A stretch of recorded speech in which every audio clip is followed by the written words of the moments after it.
यह वीडियो एक connected series timeline का भाग है। इसे समझने के लिए पूर्व की वीडियोस देखें।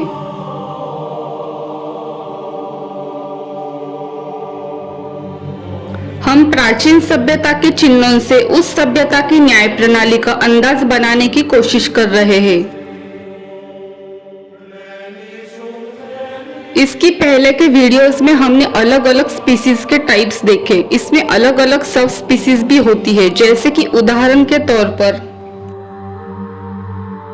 डिफरेंट सब species of minotaurs, wealthy minotaurs, colour minotaurs, religion minotaurs, nation minotaurs who harass another nation rabbit species.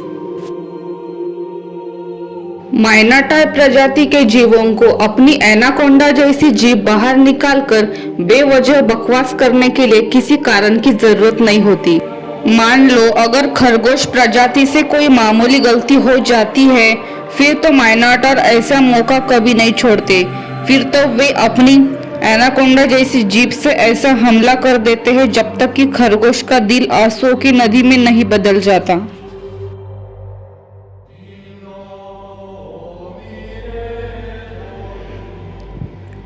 फिर ग्रीक सभ्यता में माइनाटार कपल को दिखाया है, अर्थात दोनों हस्बैंड एंड वाइफ एक दूसरे की एरोगेंटली इंसल्ट करने में माहिर होते हैं, और जो जिसको चुप करेगा उसे ऑस्कर अवार्ड पाने जैसी खुशी और उनके एनाकोंडा टंग के शक्ति पर गर्व महसूस होता है कि कैसे चुप कराया इसको। और ऐसे झगड़े उनके वैवाहिक जीवन का एक नॉर्मल रूटीन होता है।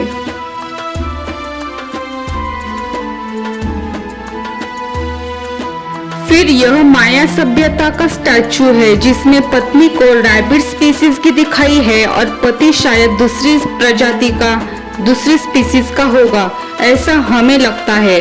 जैसे कि पति अगर माइनाटोर प्रजाति का है और पत्नी रैबिट प्रजाति की है, तो माइनाटोर प्रजाति के पति ने रैबिट स्पीसीज वाइफ की माइनाटार एनाकोंडा टंग की मदद से बार बार उसे एरोगेंट ट्रीटमेंट देने के बाद, उसका अपमान करने के बाद रैबिट फैमिली की महिलाएं तुरंत रोना शुरू कर देती है, और उनके पास इतनी शक्ति नहीं होती है कि वो भी माइनाटार एनाकोंडा टंग को यूज करके अपने पति के साथ लड़ सके।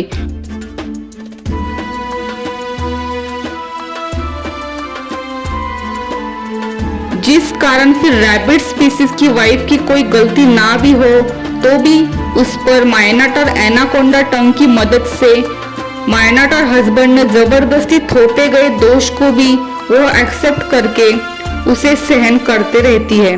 तो जिस कारण रैबिट स्पीसीज की महिला के लिए एक माइनाटार प्रजाति के हस्बैंड के साथ वैवाहिक जीवन गुजारना उनके जीवन का एक नॉर्मल पार्ट नहीं होता है।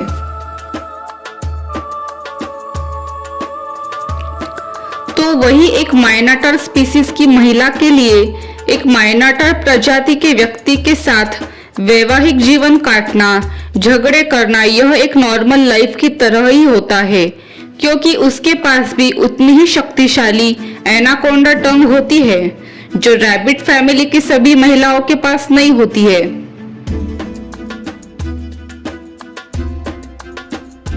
किसी भी रैबिट स्पीसीज के आत्मिक सम्मान के विरुद्ध उस पर चार लोगों के बीच उसकी इंसल्ट करना और उसकी इंसल्ट करने के बाद उसके दर्द भरे चेहरे को देखकर दया आने के बजाय राक्षस की तरह जोर जोर से हंसना, यह सभी माइनाटार फैमिली के दोनों मेल फीमेल जेंडर के माइनाटार क्रिएचर्स का नॉर्मल रूटीन होता है। और ऐसे राक्षसों के साथ रैबिट स्पीसीज के दोनों जेंडर्स के मेंबर्स कभी नहीं सस्टेन कर सकते। ऐसा प्रतीत होता है कि शायद इसी कारण प्राचीन सभ्यता के मैरिज लॉ भी इसी आधार पर बनाए गए थे। Same species sustainable marriage life and cross species marriage problems. तो कभी कभी हस्बैंड रैबिट स्पीसीज का होता है और पत्नी क्रॉस स्पीसीज से अर्थात माइनाटार या फिर स्कॉर्पियन स्पीसीज की होती है, जिस कारण रैबिट स्पीसीज का इंसान ऐसे वैवाहिक जीवन में उनके माइनाटार पार्टनर से उनकी काफी हैरेसमेंट होती है। वो उसकी माइनाटर एनाकोंडा टंग की मदद से घर के राज सिंहासन पर बैठकर सबको उसके एनाकोंडा टंग के अनुसार उसे नचाती है। और रैबिट स्पीसीज हस्बैंड के पास माइनाटर एनाकोंडा टंग ना होने के कारण वो उसके सामने सरेंडर करके वो जो भी ऑर्डर छोड़े उसे चुपचाप फॉलो करता रहता है, जिस कारण उसके माइनाटर प्रजाति के पत्नी से घर में उस पर फ्रीडम ऑफ एक्सप्रेशन और फ्रीडम ऑफ डिसीजन पर पाबंदी लगती है। माइनाटर वाइफ के संविधान के अनुसार उसे सिर्फ फ्रीडम ऑफ साइलेंस होता है। तो अभी तक हमने सेम स्पीसीज क्रॉस स्पीसीज देखी। अब इसमें ज्यादा एडवांस सीनियर प्रजाति को हाइब्रिड क्रिएचर कहा जाता है, जिनमें अलग अलग रूप बदलने की जादुई शक्तियां होती है। वो उनके इन जादुई शक्तियों से रैबिट फैमिली के मेंबर्स को बहुत तंग करते हैं। यह हाइब्रिड क्रिएचर समाज में सबके सामने सिर्फ रैबिट हनी टंग का प्रयोग करते। इनकी माइनाटर एनाकोंडा टंग स्पेशल होती है। इसका प्रयोग सिर्फ उनके विक्टिम और प्रे के सामने अकेले में किया जाता है। रैबिट प्रे को फंसाने के लिए यह रैबिट के रूप में रहते, उनके प्रे का इमोशनल वीकनेस को ढूंढकर फिर उन्हें वे स्कॉर्पियन पिंसर्स में पकड़ लेते और फिर असली रूप में आ जाते। माइनाटर स्कॉर्पियन हाइब्रिड क्रिएचर। फिर उनका असली यह रूप सिर्फ उनके विक्टिम को पता होता है।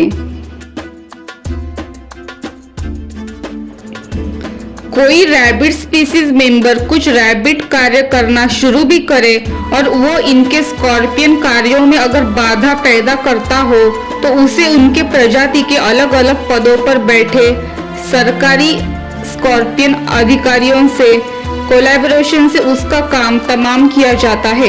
उसे किसी भी चीज की आड़ में दोषी स्कॉर्पियन ठहराकर उस पर पाबंदी लगाई जाती है। और जब रैबिट स्पीसीज इनके स्कॉर्पियन जाल में फंस जाती है तो इन्हें उनकी स्कॉर्पियन स्किल्स पर बहुत गर्व महसूस होता है और उनके स्कॉर्पियन और माइनाटर यूनियन की मीटिंग में उनके आउटस्टैंडिंग स्कॉर्पियन स्किल्स के लिए उन्हें सम्मानित भी किया जाता है। जैसे कि उदाहरण के तौर पर कोई माइनाटर प्रजाति का व्यक्ति किसी दूसरी धर्म, देश, रेस के रैबिट फैमिली के व्यक्ति का माइनाटर तरीके से मजाक उड़ाए तो उसके देश धर्म के माइनाटर फैमिली के सभी लोग उसकी माइनाटर एनाकोंडा टंग के आउटस्टैंडिंग स्किल्स के लिए उसे अप्रिशिएट करते हैं। और सब माइनाटर मेंबर्स मिलकर रैबिट मेंबर्स को कोलैबोरेशन में तंग करते। फिर इस प्रजाति के मेंबर के पास अगर देश की बड़ी पावर और अथॉरिटी आ जाए तो वो दूसरे देश, धर्म, कम्युनिटी के रैबिट फैमिली मेंबर्स को मिलिट्री, पुलिस सबकी सहायता से तंग करते हैं। बिना मतलब के दूसरे देश, धर्म के लोगों के घर, मस्जिद, मंदिर, चर्च तोड़ने का काम यह सरकारी मिलिट्री की मदद से करते हैं। रैबिट मिलिट्री मेंबर्स को भी उनकी ऑर्डर्स धमकी देकर फॉलो करने के लिए मजबूर किया जाता है। और यह सब नौटंकी करने के बाद यह माइनाटर क्रिएचर स्ट्रॉन्ग, कट्टर धार्मिक होने का दावा करते हैं और बार बार दूसरे धर्म के रैबिट स्पीसीज को उनकी एनाकोंडा टंग से टॉर्चर करने का माइनाटर धर्म वो दिन रात मेहनत करके निभाते रहते हैं। और खास करके दूसरे धर्म का रंग, चिन्ह, फ्लैग यह माइनाटर क्रिएचर्स की कमजोरी होती है। इसे देखने पर इनके अंदर अचानक भूत की प्रवेशता होकर यह माइनाटर क्रिएचर अचानक आक्रामक हो जाते हैं।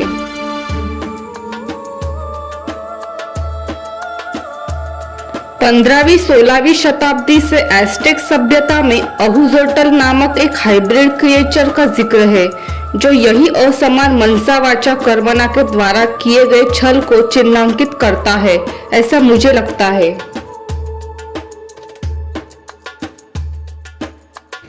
अहुजोटल का सामने का सर कुत्ते का होता है और पीछे पूंछ की जगह एक हाथ को दिखाया है।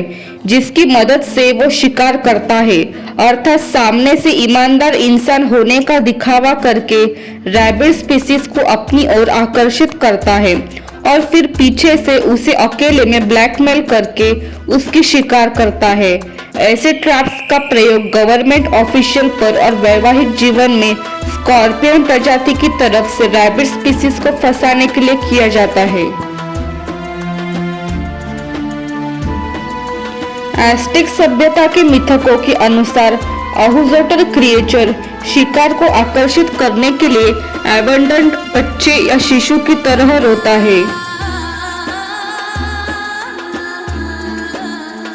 अर्थात यह चिन्हांकित करता होगा कि यह क्रिएचर रैबिट फैमिली के मेंबर के सामने वाचा से एक निर्दोष मासूम रूप को दिखाता है और खरगोश के लक्षण दिखाता है, जबकि माइनाटर का चेहरा अजगर की जीभ और बिच्छू की पूंछ छिपाता है। इसी कारण खरगोश परिवार का सदस्य उसे अपने रैबिट प्रजाति का मानकर अहुज़ोटल प्रजाति पर विश्वास करता है। रैबिट प्रजाति अर्थात जो मनसा वाचा कर्मणा में एक समान सत्य को फॉलो करने पर विश्वास करती है और छल कपट और माइनाटर स्कॉर्पियन हाइब्रिड एनाकोंडा टंग यह ट्रेड्स रैबिट प्रजाति के अंदर नहीं होते हैं।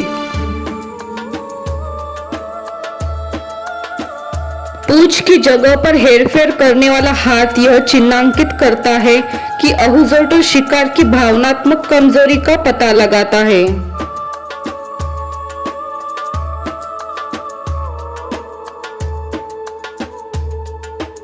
कई खरगोश प्रजाति के अधिकारी इस समान जाल में फंसे हुए हैं जो बिच्छू परिवार के सदस्य ने डाला है और ज्यादातर अहुज़ोटल राजनेता यह जाल सरकारी अधिकारियों पर डालते हैं।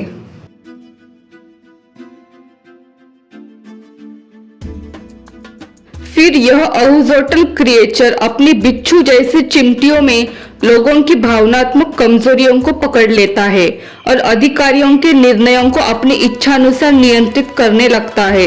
आगे की तरफ कुत्ते का सिर अर्थात राष्ट्र के सामने ईमानदारी के गुणों को दर्शाने का प्रतीक है।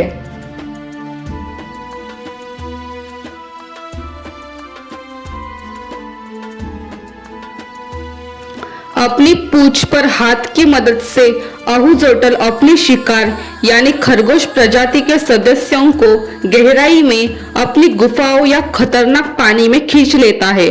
अंततः अहुज़ोटल अकेले में खरगोश प्रजाति के शिकार के साथ खेल खेलना शुरू करता है और उन्हें पीछे से ब्लैकमेल करता है।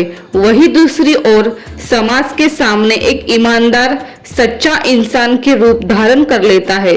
इस प्रकार अब खरगोश शिकार पूरी तरह से अहुज़ोटल की चिमटियों में फंस चुका है।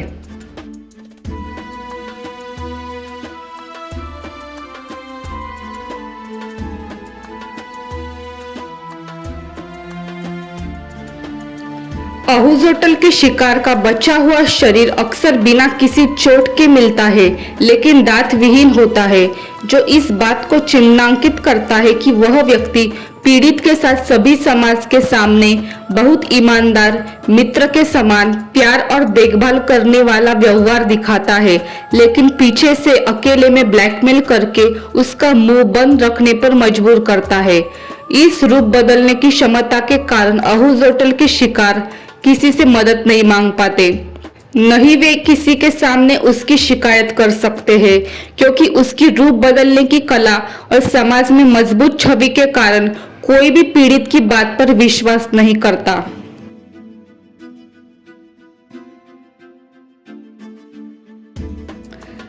जो भी व्यक्ति अहुज़ोटल के शिकार के शरीर के पास जाने की कोशिश करता है, उसे भी अहुज़ोटल अपने गिरफ्त में खींच लेता है और वह उसका अगला शिकार बन जाता है। अहुज़ोटल उसके दांत, आंखें और नाखून खा जाता है।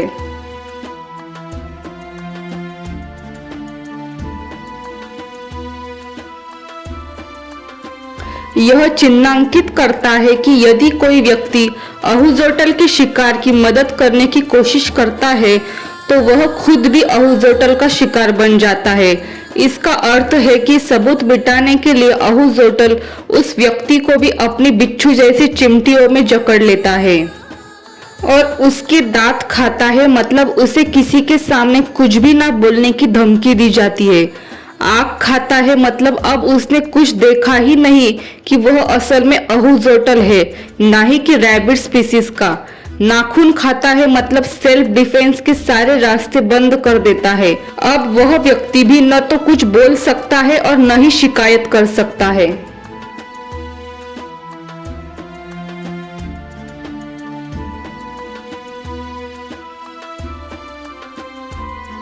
अहुजोटल विवाह के जाल में खरगोश प्रजाति की महिला को ईमानदार इंसान होने का नाटक करके आकर्षित करता है, क्योंकि उन्हें पता होता है कि रैबिट स्पीसीज की फीमेल्स को माइनाटर और स्कॉर्पियन फैमिली के क्रिएचर्स पसंद नहीं होते।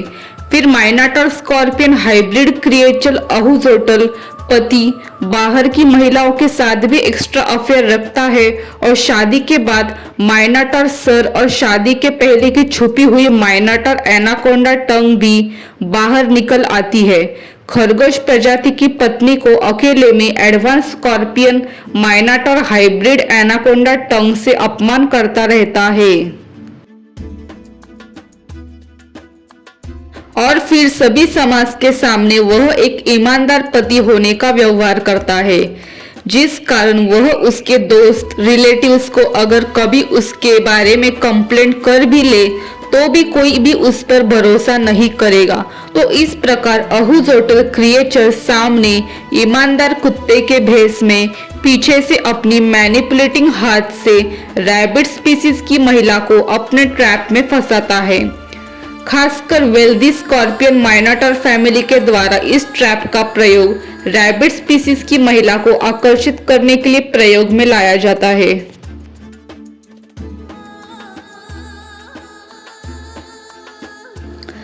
तो ऐसा प्रतीत होता है कि इस एंड्रोजिनस अथॉरिटी ने संस्कार और मनसावाचा कर्मणा के आधार पर अलग अलग आध्यात्मिक प्रजाति का वर्गीकरण करके उसके अनुसार न्याय के और सभी नियम बनाए थे। उसी प्रकार मैरिज लॉ भी इसी आधार पर बनाए जाते होंगे और फिर डाइवोर्स लॉज भी प्रजाति के अनुसार ही होते होंगे, ना ही कि कोई एक जेंडर को टारगेट करके दोषी ठहराना।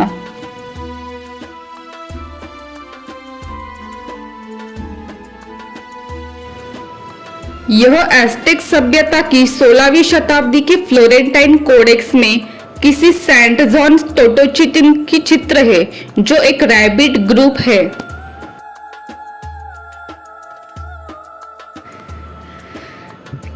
जिससे ऐसा प्रतीत होता है कि अर्थात प्राचीन सभ्यता के सभी सभ्यता के रैबिट स्पीसीज अथॉरिटीज मिलकर काम करते थे, जिसमें कोई एक यूनाइटेड नेशंस के समान कोई रैबिट स्पीसीज की वर्ल्ड ऑर्गेनाइजेशन होगी, जो इस androgynous light and thunder authority के अंतर्गत कार्य करती होगी और जिसके नीचे हर एक सभ्यता और देश की कोई रैबिट अथॉरिटीज की समांतर एक ऑर्गेनाइजेशन होती होगी, जो उनकी सभ्यता या फिर देश को स्कॉर्पियन और माइनाटर फैमिली के टेरर से बचाने के लिए कार्य करती थी।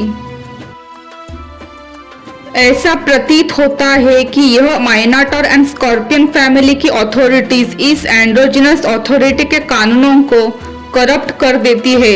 इसलिए सभी सभ्यता के रैबिट फैमिली के अथॉरिटीज और प्रजा मिलकर इस एक ही अथॉरिटी का नाम हर एक सभ्यता में अलग अलग लिखकर उसने पृथ्वी पर जन्म लेने के काफी प्रमाण हमें मिलते हैं। फिर भी उसे एलियन लिखकर रखते होंगे ताकि आने वाली शताब्दी में सभ्यता के पतन के बाद भविष्य की माइनाटर और स्कॉर्पियन फैमिली के हाइब्रिड क्रिएचर अथॉरिटीज को यह नहीं पता चलना चाहिए कि एक ही एंड्रोजिनस अथॉरिटी ने सभी सभ्यता में अलग अलग नाम लिए हैं, अन्यथा वो सब तरफ मनुस्मृति के समान अमानवीय करप्ट कानून एक सभ्यता से दूसरी सभ्यता में धर्म के नाम पर अधर्म फैला देंगे।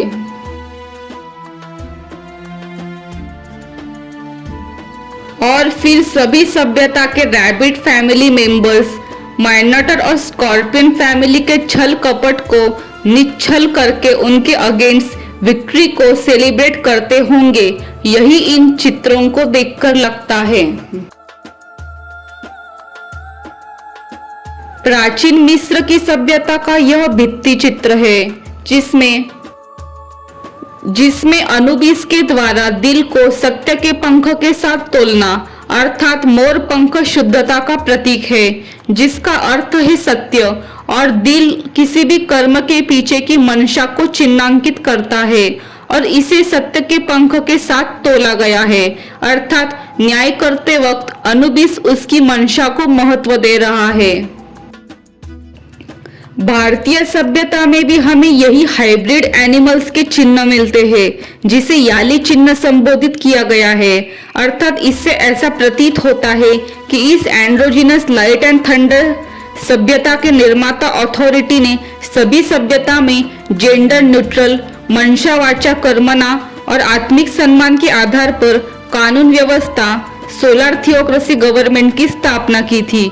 ऐसा प्रतीत होता है यह कानून व्यवस्था आज प्राकृतिक आपदा में नष्ट हो चुकी है।